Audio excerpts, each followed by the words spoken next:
cerita Denny Sumargo soal podcast dengan Sarwenda dan menegaskan bukan yang pertama berinisiatif mengundang Sarwenda di podcastnya. Hal ini dikatakan Denny Sumargo di kawasan Senayan, Jakarta Pusat, Senin 3 Agustus 2026. Ya, gue nggak punya banyak pendapat masalah itu, karena menurut gue masalah itu kan memang udah ada di luar. Jadi gue lebih fokus gimana mensupport supaya masalah itu kan bisa segera selesai, karena itu kan masalah rumah tangga yang akhirnya terpublish itu bukan dari tempat gue kan, memang sudah ada. Pada akhirnya kena sama netizen, pokok dikiranya berpihak salah satu sama yang lain dengan isi podcast yang sudah beredar itu. Gue membaca dua sisi, jadi sisi yang A, sisi dari pihak RO fansnya bilang kalau gue berpihak pada Sarwenda karena pertanyaan gue kurang. Nah, yang Sarwenda fansnya malah bilang gue berpihak pada RO karena gue terlalu mengiyakan pengacaranya. Jadi dua-duanya berkeberatan sih sebenarnya. Jadi menurut gua ya wajar lah. Itu pasti akan ada pro kontra di situ. Okay. Banyak yang bilang blunder. Blunder apa? Kayak dari statement S ataupun pihaknya RO. Ya itu dari POV dari dua fansnya lah. Yang satu bilang yang pihak RO blunder, yang satu bilang pihak SW blunder. Jadi sebenarnya ini pertarungan mereka sih. Ada saran nggak sih, kan polemik masih berkepanjangan, saling saut-sautan di medsos juga di luar sana, tuding selingkuh di sini, mengklarifikasi bahwa dari awal dari PHS gitu. Mungkin ada saran nggak sih mungkin untuk biar konflik? Saran. Saya pikir semua orang pasti pengen mereka damai lah, ataupun membawa masalah ini ke ruang pribadi lah, paling itu. Kok mungkin ada pertanyaan, apakah Koko mengundang mereka semua atau seperti itu? Kan gue udah cerita, masuk cerita lagi. Awalnya kan dari Sarwenda, kemudian nggak mungkin lah kita nggak undang dari pihak RO, karena ini kan podcast sebagai media kan. Karena kalau satu sisi kan pesannya nggak bonsai, nggak bagus gitu. Jadi sebelum terima Sarwenda, kita juga invite dari Koruben supaya kalau dia berkenan hadir, tapi akhirnya yang bisa hadir dari pengacara. Ada ketakutan sebelumnya kok akhirnya menerima permintaan mereka untuk menyuarakan Pak?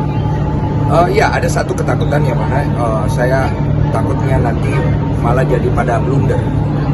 Jadi pada blunder, jadi tambah chaos. Teman-teman terakhir ya, udah ya. Satu terakhir ya. Iya. Sederhana sekali dia.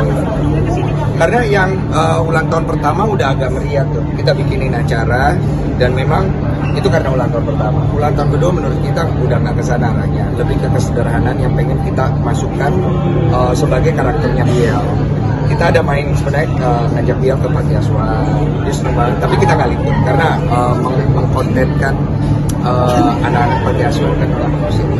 Jadi dia main di sana tanpa ada konten atau video sama sekali. Terus kita bawa dia ke luar negeri, itu juga sebenarnya ada kerjaan. Tapi di sela itu kita cuma kasih dia surprise di kamar, kasih balon-balon, hanya ibunya, bapaknya sama dia untuk ulang tahun yang kedua, dan kita doakan dia istilahnya.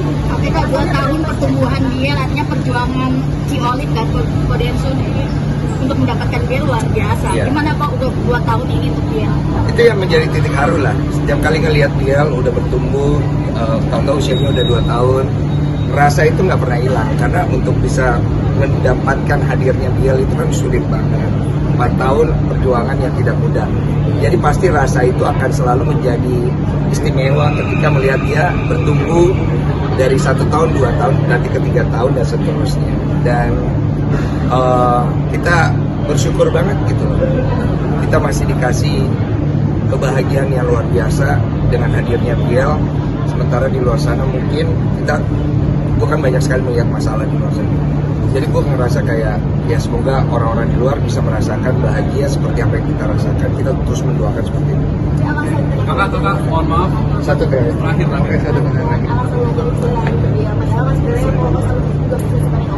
Alasan mengajarkan kesederhanaan, karena kesederhanaan itu yang membuat gue sampai kayak sekarang. Dan sampai hari ini istri gue juga seperti itu. Apa yang dimiliki orang tuanya kesederhanaan.